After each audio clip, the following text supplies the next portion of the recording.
नमस्कार। मैं कहानियाँ सुनाता हूँ कि 720वीं कड़ी 720th एपिसोड में अभिवादन स्वीकार कीजिए देवतोष का।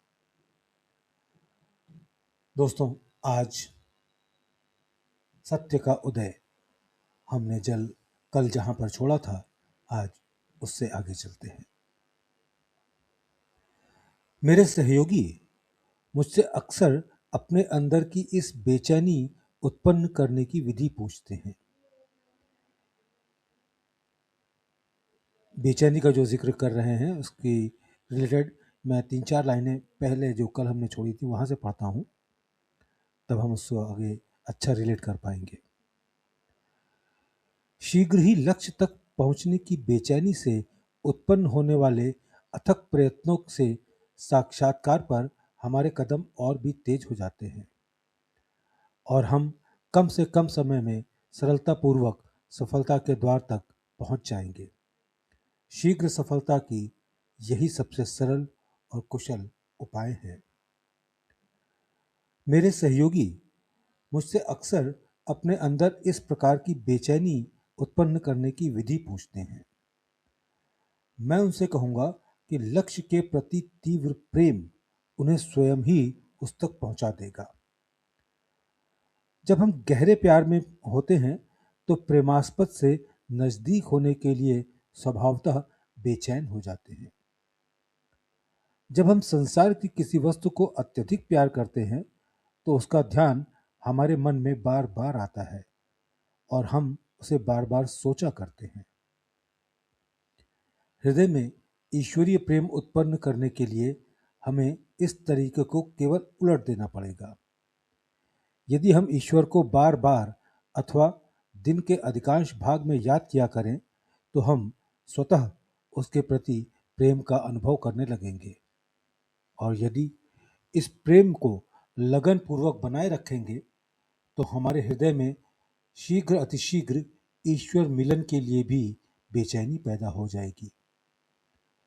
ईश्वर से प्रेम बढ़ाने का दूसरा उपाय उसके प्रति प्रेमी का भाव दर्शाने में है, मानो हम एक नाटक कर रहे हों, परंतु ये केवल उनके लिए है जो सूक्ष्म साधनों के सर्वथा अयोग्य हैं। यह उपाय यद्यपि बनावटी है, पर यह शीघ्र ही हमें असलियत के नज़दीक पहुंचा देगा और सच्चे प्रेम एवं बेचैनी के भाव हमारे हृदय को आंदोलित करना आरंभ कर देंगे।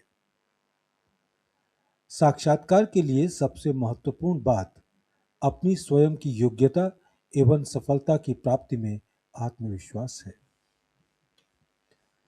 सफलता के लिए सबसे महत्वपूर्ण बात अपनी स्वयं की योग्यता एवं सफलता प्राप्ति की शक्ति में आत्मविश्वास है।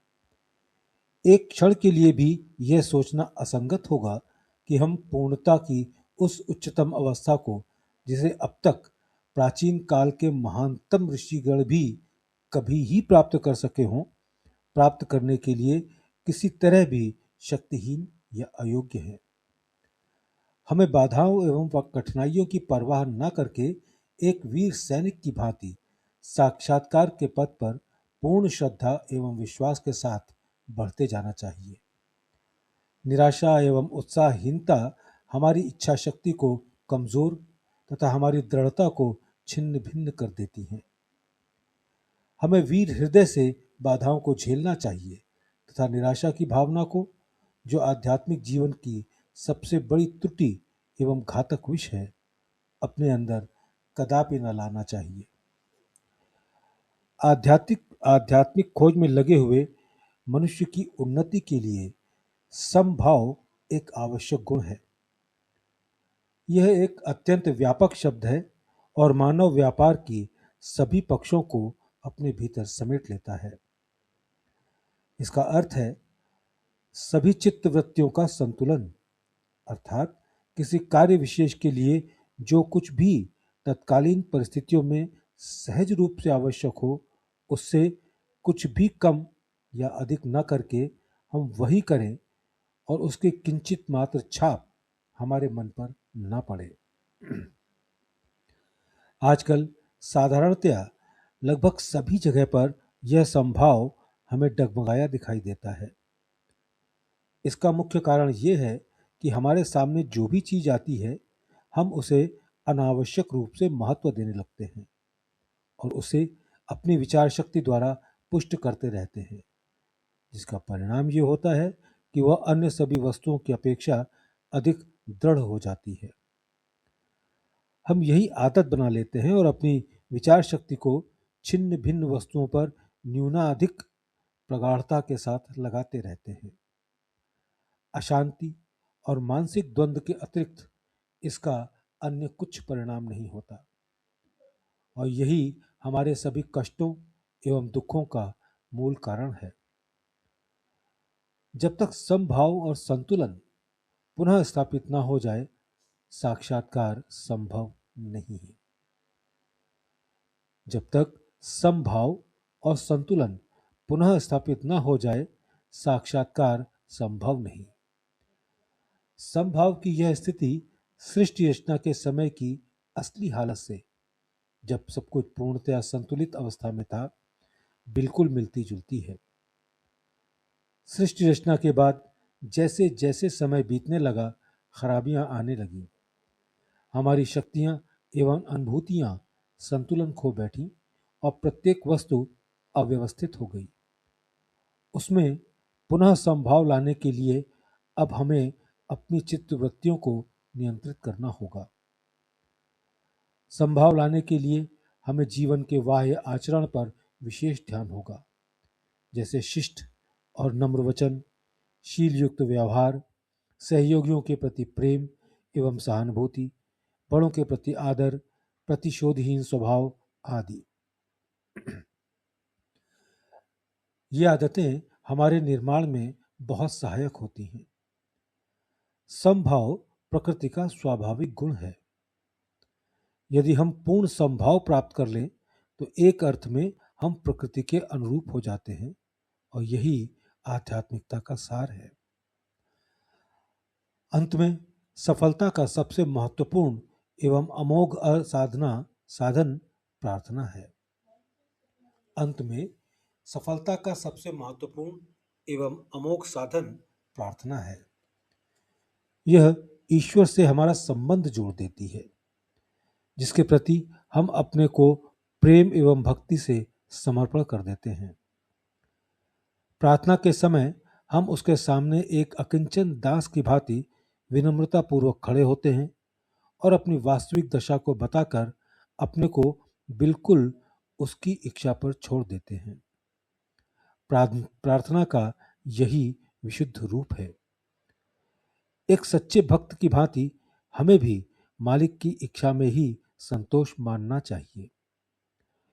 अनिवार्य आवश्यकताओं की भी पूर्ति न हो सकने के कारण मन के अत्यंत उद्विग्न हो जाने जैसी असाधारण परिस्थितियों को छोड़कर छोटे मोटे सांसारिक लाभों के लिए ईश्वर की प्रार्थना करना मूर्खता है। हमें सदैव केवल सर्वशक्तिमान एवं सर्वदृष्टा सर्वोच्च मालिक की प्रार्थना, अपने मन को उसके प्रति प्रेम एवं विनय में पूर्ण रूपेण डुबाकर तथा अपने को भी सर्वथा भुलाकर करनी चाहिए। यही प्रार्थना करने का सही तरीका है, जो शायद ही कभी निष्फल होता हो। मैंने इस विषय को अपनी पुस्तक सहज मार्ग के 10 उसूलों की शरह में और भी विशद रूप में लिखा है। अंत में मैं आपके मन में यह भी डाल देना चाहता हूं कि लक्ष्य प्राप्ति के लिए विभिन्न तरीके एवं साधनाएं हैं। वे आपको साक्षात्कार के मार्ग पर कुछ दूर ले जा सकते हैं, लेकिन कितनी दूर, मैं यहां इसकी व्याख्या नहीं करना चाहता। उसे पाठकों के ही निर्णय पर एवं अनुभव पर छोड़ देता हूं। लेकिन मैं आपको निश्चित रूप से विश्वास दिलवाता हूं कि केवल राजयोग ही आपको अंतिम गंतव्य तक अथवा मानव पहुंच के अंतिम बिंदु तक ले जा सकता है। मैं आपको निश्चित रूप से विश्वास दिलाता हूं कि केवल राजयोग ही आपको अंतिम गंतव्य तक अथवा मानव पहुंच के अंतिम बिंदु तक ले जा सकता है, जहां आप अपने पूर्ण एवं विशुद्ध रूप को प्राप्त कर प्रकृति के साथ पूर्ण सामंजस्य स्थापित कर लेते हैं। कोई अन्य तरीका या साधन ऐसा फल नहीं दे सकता। इसलिए यदि आपका ध्येय उच्चतम बिंदु तक पहुंचना है तो इस विज्ञान का सहारा लेना आवश्यक है।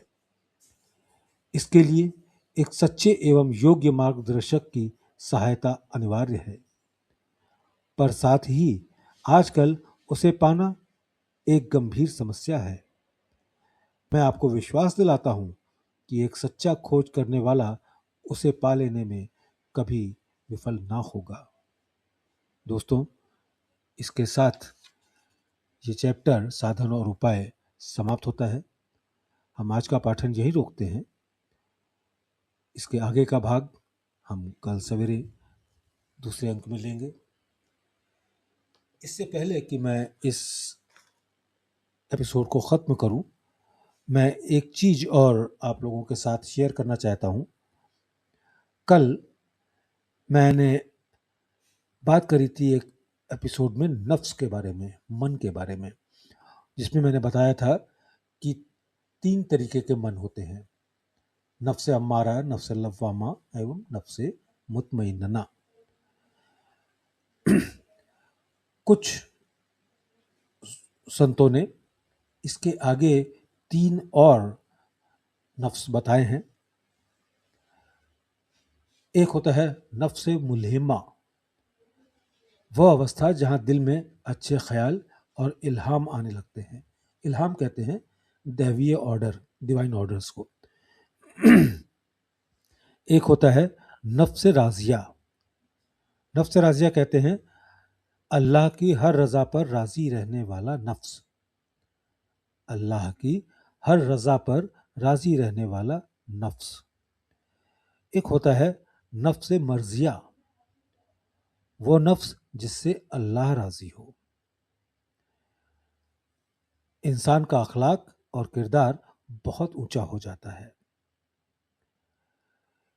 ध्यान दीजिए, नफ्स राजिया और नफ्स मर्जिया में नफ्स राजिया अल्लाह की हर रजा पर राजी रहने वाला नफ्स, शिकायतें इसमें कम हो जाती हैं। और नफ्स मर्जिया वो नफ्स जिससे अल्लाह राजी हो, इसमें इंसान का अखलाक और किरदार बहुत ऊंचा हो जाता है। और 7वां है नफ्स कामिला या नफ्स साफिया, पूर्ण या परिष्कृत नफ्स। ये सबसे ऊंची रूहानी अवस्था या आध्यात्मिक अवस्था मानी जाती है। बहुत बहुत धन्यवाद दोस्तों, आप समय निकाल कर इसको सुनते हैं, उसके लिए मैं आपका हृदय से आभारी हूं और रहता हूं और रहूंगा। Good night.